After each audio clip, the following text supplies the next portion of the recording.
الحمد لله نحمده ونستعينه ونستغفره ونؤمن به ونتوكل عليه ونعوذ بالله من شرور أنفسنا ومن سيئات أعمالنا من يهده الله فلا مضل له ومن يضلله فلا هادي له ونشهد أن لا إله إلا الله وحده لا شريك له ونشهد أن سيدنا ومولانا محمدًا عبده ورسوله صلى الله عليه وسلم أعوذ بالله من الشيطان الرجيم بسم الله الرحمن الرحيم وفي السماء رزقكم وما توعدون فورب السماء والأرض إنه لحق مثل ما أنكم تنطقون صدق الله العظيم۔ اللہ رب العزت نے ہمیں پیدا بھی فرمایا اور ہمارے لیے رزق کا انتظام بھی فرمایا۔ اس لیے قرآن پاک میں آتا ہے وَمَا مِن دَابَّةٍ فِي الْأَرْضِ إِلَّا عَلَى اللَّهِ رِزْقُهَا، دنیا میں جتنی مخلوقات ہیں ان کے رزق کا ذمہ اللہ تعالیٰ کی ذات پر ہے، اور اللہ جل شانہ کی شان یہ ہے کہ وَاللَّهُ يَقْبِضُ وَيَبْسُطُ، اللہ جل شانہ جس کے لیے چاہے رزق کم کر دیتے ہیں اور جس کے لیے چاہے رزق میں اضافہ فرما دیتے ہیں۔ تو رزق میں اضافہ ہونا یا کمی یہ اللہ تعالیٰ کے ہاتھ میں ہے، اور یہ واضح طور پر ارشاد ہے وَفِي السَّمَاءِ رِزْقُكُمْ، تمہارا رزق آسمانوں سے آتا ہے، وَمَا تُوعَدُونَ، اور اسی طرح جنت اور جہنم کے وعدے اس کے فیصلے بھی آسمانوں سے آتے ہیں۔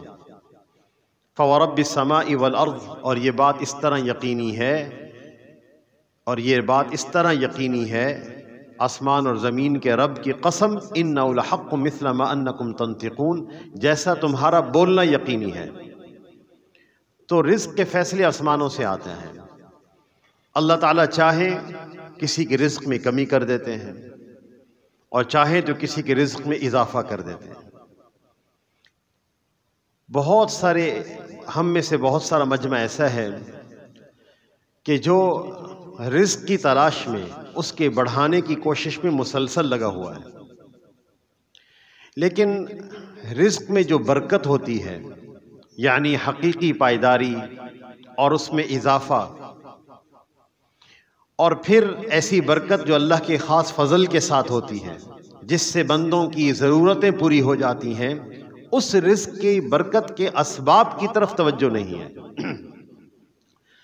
تو اگر وہ ہم اسباب اختیار کریں تو اللہ تعالی ہمارے رزق میں برکت عطا فرمائیں گے، فضل فرما دیں گے، کیونکہ ان کی شان یہ ہے کہ وہ اس بات پر قادر ہوتے ہیں کہ کسی بہت ساری ضرورتوں کو کسی تھوڑی چیز سے پورا کر دیں، اور اس طرح بھی قدرت رکھتے ہیں پوری کہ بہت ساری چیزیں ہوں، اشیاء ہوں، لیکن ضرورتیں ان سے نہ پوری ہو سکیں۔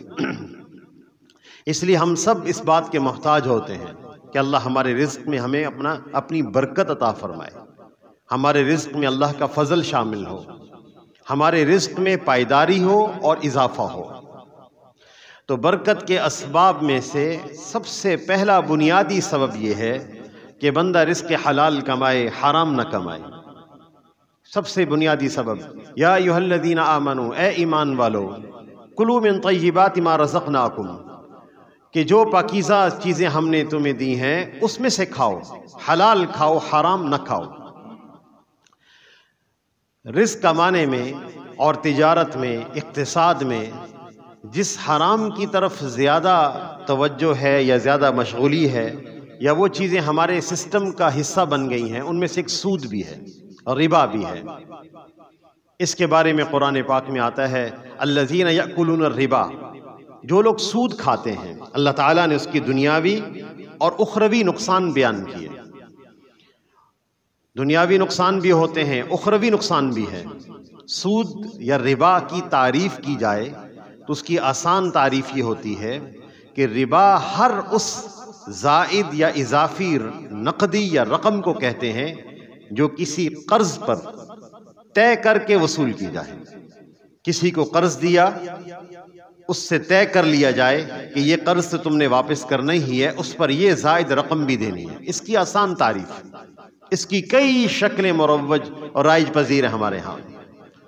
اس کا اخروی نقصان تو یہ بیان کیا گیا، الذین یأکلون الربا، جو لوگ سود کھاتے ہیں، ربا کا کام کرتے ہیں، لا یقومون الا کما یقوم الذی یتخبطہ الشیطان من المس، کہ جب وہ حشر کے دن اپنی قبروں سے اٹھیں گے، وہ اس طرح اٹھیں گے جس طرح شیطان یا جن کسی کو بدحواس کر دے.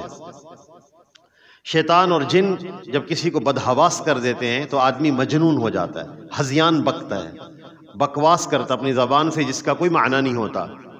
اس طرح آدمی اپنی قبر سے اس حالت میں اٹھے گا. ذالک بانہم، جب ربا کے احکامات آئے تو کفار یوں کہتے تھے انما البیع مثل الربا، کہ یہ تو خرید و فروخت ہے، یہ تو سودی کی طرح ہے.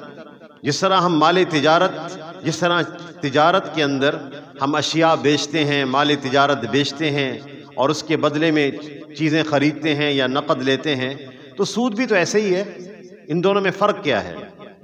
اللہ جل شانہ نے آیت کریمہ کے اندر اس کا حاکمانہ جواب دیا. وَأَحَلَّ اللَّهُ الْبَيْعَ وَحَرَّمَ الرِّبَا، حاکمانہ جواب ہے. اللہ نے بیع کو حلال کیا ہے، سود کو حرام کیا ہے. بس یہ حاکمانہ جواب ہے. یعنی تم پہلے حکمتیں سمجھو گے کہ پہلے ہمیں بتائیں فلسفہ اس کا کیا ہے، ہمیں سمجھ میں آیا تو ہم اللہ کے حکم پر عمل کریں گے، اگر سمجھ میں نہ آیا تو اللہ کے حکم پر عمل نہیں کریں گے. یہ انسان کی شان ہی نہیں ہے، اس لیے ہمارا حاکمانہ جواب ہے. احل اللہ البیع، خرید و فروخت کو اللہ نے حلال کیا، وحرم الربا، سود کو حرام کیا. اور اس کی وجہ اصل میں یہ ہے کہ اللہ تعالیٰ نے دنیا کے اندر سامان تجارت، خرید و فروخت کی چیزوں کو الگ بنایا ہے، اور نقدی کرنسی یہ سامان تجارت کو خریدنے کا ذریعہ ہے. اگر نقدی ہی کو سامان تجارت بنا لیا جائے تو پھر معاشرے کے اندر فساد آتا ہے، افراط زر، انفلیشن، مہنگائی کی صورت میں، اور بزنس نہ کرنے کی صورت میں. لوگ سمجھتے ہیں کہ بس سودی نظام کے ساتھ سسٹم چلایا جائے تو اصل معیشت کی بنیادیں ہوتی ہیں وہ صنعت ہوتی ہے یا زراعت ہوتی ہے یا تجارت ہوتی ہے اور خدمات ہوتی ہیں، یہ اصل معیشت کی بنیادیں ہوتی ہیں. وہ کہتے نہیں پیسہ بینکوں میں رکھیں بس وہیں سے آتے رہیں. اس لیے جب بھی شرح سود میں کمی ہوتی ہے تو معیشت کا پہیہ چلنا شروع ہوتا ہے، لوگ بینکوں سے پیسے نکلوانا شروع ہوتے ہیں کہ اب کہیں اور کھپائیں اس کو. اس لیے جب سودی نظام ہوتا ہے تو افراط زر ہوتا ہے، مہنگائی کا عذاب آ جاتا ہے. اور آگے چل کے اللہ تعالیٰ نے اس کے دنیاوی نقصان بھی بیان کیا. یمحق اللہ الربا، اللہ تعالیٰ سود کو مٹاتے ہیں، برکت نہیں ہوتی مال کے اندر، اضافہ نظر آئے گا لیکن برکت نہیں ہوگی. وَيُرْبِ الصَّدَقَاتِ، اور اس کے عوض میں جو صدقات ہیں ان کے ذریعے سے تو اللہ پاک مال بڑھاتے ہیں. صدقہ دینے سے مال بڑھتا ہے. جیسے کہ ایک فرشتہ اعلان کرتا ہے یبن آدم انفق، اے ابن آدم خرچ کرو. اللہ تعالیٰ فرماتے ہیں یبن آدم انفق، اے ابن آدم خرچ کرو، میں تیرے اوپر خرچ کروں گا. الذین ينفقون اموالہم، جو لوگ اللہ کی راہ میں خرچ کرتے ہیں، کمثل حبۃ انبتت سبع سنابل، اس کی مثال ایسے ہے جیسے ایک دانہ 7 بالیاں لگتی ہیں، 700 دانے ہوتے ہیں. تو اللہ تعالیٰ اسی طرح 700 گنا عطا فرمائیں گے. جیسے دنیا میں بندے تجھے کر کے بھی دکھا دیا، ہم نے عملی مشاہدہ کرا دیا کہ 700 دانے پیدا کرتے ہیں. تو رزق میں بے برکتی کا بہت بڑا سبب سودی کاروبار بھی ہے، ربا بھی ہے. تو طلب حلال رزق میں برکت کا ذریعہ ہے. اللہ تعالیٰ رزق میں لگنے والا بندہ جو حلال طریقے سے رزق میں لگا ہوا ہو، اس کے بارے میں تو ارشاد فرمایا کہ من طلب الدنیا حلالا استعفافا عن المسألة وسعیا علی عیالہ وتعطفا علی جارہ، جو آدمی رزق حلال میں اس لیے لگے کہ وہ کسی سے سوال کے لیے ہاتھ نہ پھیلائے اور اپنے گھر والوں کی ضرورتوں کو پورا کر سکے اور اپنے پڑوسی پر مہربانی کر سکے، تو آدمی اگر دنیا میں اس بنیاد پر لگے تو حدیث میں آتا ہے کہ لقی اللہ عز وجل، کہ کل قیامت کے دن اللہ تعالیٰ سے اس طرح ملاقات کرے گا کہ وجہہ کالقمر لیلۃ البدر، کہ اس کا چہرہ 14ویں رات کی چاند کی طرح چمکتا ہوا ہوگا اگر طلب حلال میں لگا ہو۔ اسی طرح رزق کے اندر اگر خیانت ہو، ناپ تول میں کمی ہو، تجارت کے اندر، کمائیوں کے اندر، تو اللہ تعالیٰ برکت کو اٹھا لیتے ہیں، برکت نہیں رہتی، بلکہ ان کے لیے بربادی ہوتی ہے۔ دنیا کے اندر بھی بربادی ہے اور آخرت میں بھی بربادی ہے۔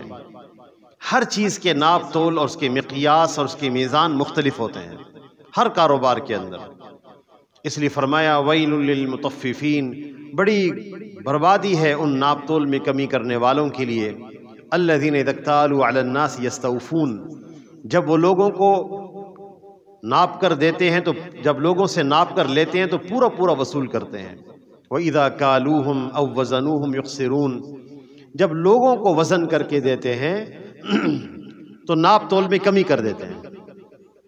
آپ صلی اللہ علیہ وسلم جب مدینہ المنورہ تشریف لائے تو سب سے پہلا اصول یہ بیان فرمایا، زن ورجح، تولو اور جھکتا تولو، کوئی چیز بغیر تول کے نہ بیچو۔ اور آپ صلی اللہ علیہ وسلم خود منڈیوں کی نگرانی فرماتے تھے، سودا کیسے بک رہا ہے، کون کس طرح بیچ رہا ہے۔ ایک دفعہ تشریف لائے، ایک آدمی اناج کا ڈھیر لگایا ہوا تھا، غلے کا ڈھیر لگایا ہوا تھا۔ آپ صلی اللہ علیہ وسلم نے اس کے اندر ہاتھ داخل کیا تو اندر سارا بھیگا ہوا تھا، گیلا تھا۔ آپ نے فرمایا کہ تم یہ کیا بات ہے، ما ہذی، یہ کیا چیز ہے؟ وہ کہنے لگا یا رسول اللہ اصل میں بارش آ گئی جس کی وجہ سے یہ اناج بھیگ گیا۔ آپ نے فرمایا اس کو باہر کر کے کیوں نہیں رکھا تاکہ لوگ دیکھ لیں، خشک اوپر رکھا ہوا اور گیلا اندر رکھا ہوا ہے؟ پھر آپ صلی اللہ علیہ وسلم نے ارشاد فرمایا من غش فلیس منا، جو اس طرح کا دھوکے کا معاملہ کرے اس کا ہم سے کوئی تعلق نہیں۔ تجارت کے کتنے اصول بیان فرمائے جس کی وجہ سے تجارت میں برکتیں ہو جائیں، اور جہاں ناپ تول میں کمی ہوتی ہے، دھوکہ دہی ہوتی، جہاں پر ریاست اس پر قابو نہیں پاتی اور پبلک سیکٹر میں اس کا خیال نہیں کیا جاتا، ریاست کی ذمہ داریاں بھی ہیں اور سب کی ذمہ داریاں ہیں، تو آپ صلی اللہ علیہ وسلم کے ارشاد ہے کہ جس قوم کے اندر ناپ تول کے اندر کمی کا رواج ہو جائے، ناپ تول میں کمی کا رواج ہو جائے، اللہ جل شانہ اس قوم کے اندر قحط اور مہنگائی کو مسلط کر دیتے ہیں، اشیاء مہنگی ہو جائیں گی اور قحط ہوگا، مصنوعی قلت پیدا ہو جائے گی، اشیاء موجود ہیں ملیں گے نہیں۔ اس لیے ناپ تول میں کمی پر قابو پانا یہ تو ہماری ذمہ داریوں میں سے ہے، نہ کہ جن کی تجارت دنیا میں اس وقت تجارتی اعتبار سے غالب آ چکے ہیں، چاہے وہ مغرب کے لوگ ہوں یا کسی ملک کے بھی لوگ ہوں، انہوں نے اپنی خامیوں پر قابو پا لیا ہے۔ وہ جانتے ہیں کہ یہ وہ خامیاں ہیں جس سے تجارتی اعتبار سے نقصان ہوتا ہے، اور یہ وہ اوصاف ہیں جس کی وجہ سے تجارت میں برکتیں ہوتی ہیں، اضافہ ہو جاتا ہے، اعتماد مارکیٹ کے اندر بحال ہوتا ہے۔ تو تجارت کے اسباب میں سے بہت بڑا سبب یہ بھی ہے کہ ناپ تول میں کمی نہ کی جائے، ناپ تول پورا رکھا جائے۔ اللہ تعالیٰ اس کے سبب سے اگرچہ کمائی تھوڑی ہو لیکن اللہ تعالیٰ رزق میں برکت دیں گے اور اضافہ فرما دیں گے۔ رزق میں برکت کے اسباب میں سے ایک بہت بڑا سبب یہ ہوتا ہے کہ جو فرائض ہیں عبادات کے، اس میں غفلت نہ کی جائے۔ مثلا نماز ہے، وہ تجارت کی وجہ سے نہ چھوڑی جائے، کاموں کی وجہ سے نہ چھوڑی جائے۔ ما اريد منهم من رزق وما اريد ان يطعمون، واضح فیصلہ کر دیا، ہم تم سے رزق نہیں کموانا چاہتے، نہ ہی تم سے یہ چاہتے ہیں کہ تم مجھے کھلاؤ۔ ان اللہ هو الرزاق، اللہ تعالیٰ ہی رزق دینے والے ہیں، ذو القوت المتین، جو مستحکم ہیں، اللہ رزق دینے والے ہیں، لہذا فرائض کے وقت کمانے کی اجازت نہیں ہے. ٹھیک ہے معاش کمائیں، خوب کمائیں، لیکن عبادات کے وقت نہیں. عبداللہ بن عمر رضی اللہ تعالی عنہ بازار میں آئے تو اذان ہو گئی. لوگ جلدی سے مساجد کی طرف دوڑنے لگے تو انہوں نے فرمایا ان کے لیے ہی قرآن پاک کی آیت نازل ہوئی ہے، رجال لا تلہیہم تجارت ولا بیع عن ذکر اللہ. یہ وہ لوگ ہیں جن کو خرید و فروخت، بیچنا خریدنا، تجارت اللہ کے ذکر سے غافل نہیں کرتی، نماز قائم کرنے سے غافل نہیں کرتی، زکوٰۃ کی ادائیگی سے غافل نہیں کرتی. محدثین نے لکھا ہے کہ مدینہ المنورہ میں دو ایسے آدمی تھے، ایک تول کر کوئی چیز بیچتے تھے، ایک ہتھوڑے کی ضرب لگاتے تھے، حداد تھے، لوہار. تو جیسے اذان ہوتی تو جو تول کر کوئی چیز بیچنے والے تھے وہ اپنا ترازو پٹک دیتے، اور جو ضرب لگاتے تھے ہتھوڑے سے وہ اپنا ہتھوڑا وہیں پیچھے چھوڑ دیتے. ان کی تعریف میں یہ آیت نازل ہوئی، رجال، یہ لوگ ہیں لا تلہیہم تجارت عن ذکر اللہ، جن کو اللہ کے ذکر سے ان کی تجارت غفلت میں نہیں ڈالتی. ایک دفعہ ہم اٹلی میں تھے، ایک ملاقات کے لیے گئے. ایک پاکستانی بھائی کا سٹیچنگ یونٹ تھا، ماشاءاللہ بہت بڑا کاروبار تھا، جیکٹس بن رہی تھیں. تو ان سے ملاقات کے لیے ہم گئے تو وہ دیکھتے ہمیں کہنے لگے مولانا صاحب میں نماز نہیں پڑھتا، نہ فرائض پڑھتا ہوں، نہ جمعے کی پڑھتا ہوں، اور نہ عیدین پڑھتا ہوں. جتنے لوگ میرے کارخانے میں کام کر رہے ہیں ان کے رزق کا سبب اللہ نے مجھے بنایا ہوا ہے، یہ میرے پاس مزدوری کرتے ہیں، اپنا نظام چلاتے ہیں، گھر کا بھی چلاتے ہیں، لہٰذا اللہ پاک میری مغفرت کر دیں گے. ہم نے کہا بہت اچھا. ان سے کہنے لگے آپ لوگ کیا کھائے پیئیں گے؟ ہم نے کہا جی آپ ہمیں کافی پلائیں. کہنے لگے چلیں. ہمیں ایک جگہ لے گئے، وہاں بیٹھے، وقت مل گیا گفتگو کرنے کا. آدمی ایک ماحول میں ہو تو بات سننے کے لیے تیار نہیں ہوتے. پھر موقع مل گیا. دیکھو ایک اللہ نے ہمیں اپنے حکم کا پابند بنایا ہے. وما خلقت الجن والانس الا ليعبدون. انسان اور جنوں کو اللہ نے اپنی عبادت کے لیے بنایا. کچھ چیزیں ایسی ہیں جس میں ہم نے اللہ کا حق ادا کرنا ہے، اور رازق وہ ہے. جب ہم اللہ کا حق ادا کریں گے اللہ تعالی ہمارے رزق میں کوئی کمی نہیں لائیں گے، ہمارے رزق میں برکتیں ہوں گی. رجال لا تلہیہم، وہ لوگ جن کو اللہ کے ذکر سے تجارت غفلت میں نہیں ڈالتی. اس کا کیا معنی ہے اس آیت کا؟ اور کتنے فضائل ہیں نماز پڑھنے پر. بس اس کا نظم اور انتظام کرنا ہوتا ہے. تھوڑی سی ترغیبی بات ہوئی، اللہ ان کو جزائے خیر دے، جب تک وہاں رہے ماشاءاللہ وہ نماز کے پابند ہو گئے. تو حاجتیں اور ضرورتیں انسان کے ساتھ ہیں، انسانیت کی خدمت اور ہمدردی بھی ہے، لیکن عبادات کے وقت نہیں. عبادت کے وقت عبادت ہے، لہذا نماز کا اہتمام ہونا چاہیے. ماشاءاللہ جن لوگوں نے سسٹم بنائے، ہمارے ہاں غنی نمازی کے نام سے غنی گلاس والے کام کرتے ہیں فیکٹریز کے اندر. ایک یونٹ کے اندر میرا جانا ہوا، 7,000 لوگ کام کر رہے تھے. 2,000 تو غیر مسلم تھے، 5,000 اپنے پاکستان کے لوگ تھے. تو 5,000 لوگ ماشاءاللہ 100% نمازی تھے. نظام بنایا انہوں نے، سب نمازی ہو گئے. گھر کے اندر نظام بنانا، نماز سب سے اہم ہے. اسی طرح حج فرض ہے، اگر اس کی فرضیت ذمے میں ہے تو اپنا کاروبار چھوڑ کر حج فرض کی ادائیگی بہت ضروری ہے. اس لیے کہ اللہ تعالیٰ کا یہ ارشاد ہے وَلِلَّهِ عَلَى النَّاسِ حِجُّ الْبَيْتِ مَنِ اسْتَطَاعَ إِلَيْهِ سَبِيلًا. ہر صاحب استطاعت پر حج ہم نے فرض کیا ہے.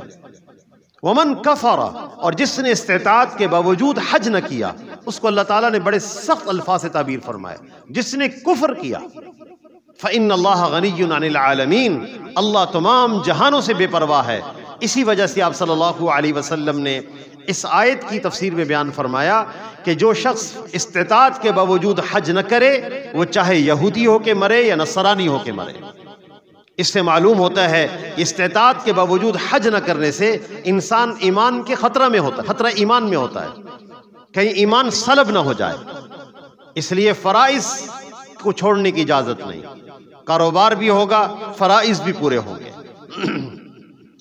کاروبار میں برکت کے اسباب میں سے ایک بہت بڑا سبب صلہ رحمی بھی ہے، خاندان کے ساتھ صلہ رحمی کرنا. اس لیے کہ نبی صلی اللہ علیہ وسلم کا ارشاد ہے من احب ان یبسط له فی رزقہ، جو شخص یہ چاہتا ہے کہ اللہ اس کا رزق بڑھا دیں، وینسأ له فی اثرہ، اللہ اس کی عمر لمبی کر دیں، فلیصل رحمہ، اس کو چاہیے کہ صلہ رحمی کرے. اور اللہ تعالیٰ سے دعا مانگنا بھی برکت کا بہت بڑا ذریعہ ہوتا ہے، اللہ سے مانگنا. اور وہ دعائیں نبی صلی اللہ علیہ وسلم نے ہمیں سکھائیں. حضرت علی کرم اللہ وجہہ کے پاس ایک مکاتب غلام آیا جس نے بدلے کتابت دینا تھا، قرضہ دے کر اپنے آپ کو چھڑوانا تھا، ادائیگی اس کے ذمے تھی. اس نے کہا جی میری کوئی مدد فرما دیں۔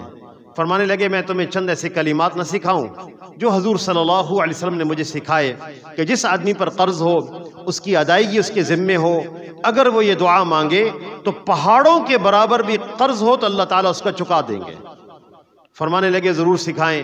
فرمائے یہ دعا مانگا کرو، اللہم اکفنی بحلالک عن حرامک واغننی بفضلک عمن سواک، اے اللہ مجھے حلال مال دے کر حرام سے مجھے کفایت فرما دے، میں حرام میں نہ لگوں، اور اپنے فضل سے ہر ایک سے مجھے بے نیاز کر دے، میں کسی کا محتاج نہ رہوں، صرف آپ کی ذات کا محتاج رہوں۔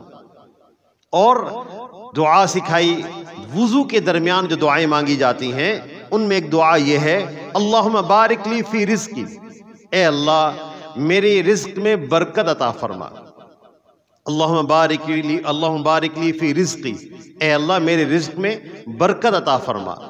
اس لیے تو لہذا دعائیں بھی مانگی جائیں کہ اللہ تعالیٰ جو کمائیاں ہیں، جو سلسلے ہیں، ان میں برکتیں عطا فرما دیں، کہ فضل کا معاملہ ہو جائے، کہ نعمتیں بڑھیں بھی اور پائیدار ہوں، اور دوسرا یہ ہے کہ اللہ کے فضل سے ہماری ضرورتیں پوری ہو جائیں۔ تو جب ہم ان اسباب کا اہتمام کریں گے تو انشاءاللہ اللہ ہمیں رزق میں برکتیں بھی عطا فرمائیں گے۔ اللہ تعالی ہم سب کو عمل کی توفیق عطا فرمائے۔ وآخر دعوانا الحمدللہ رب العالمین۔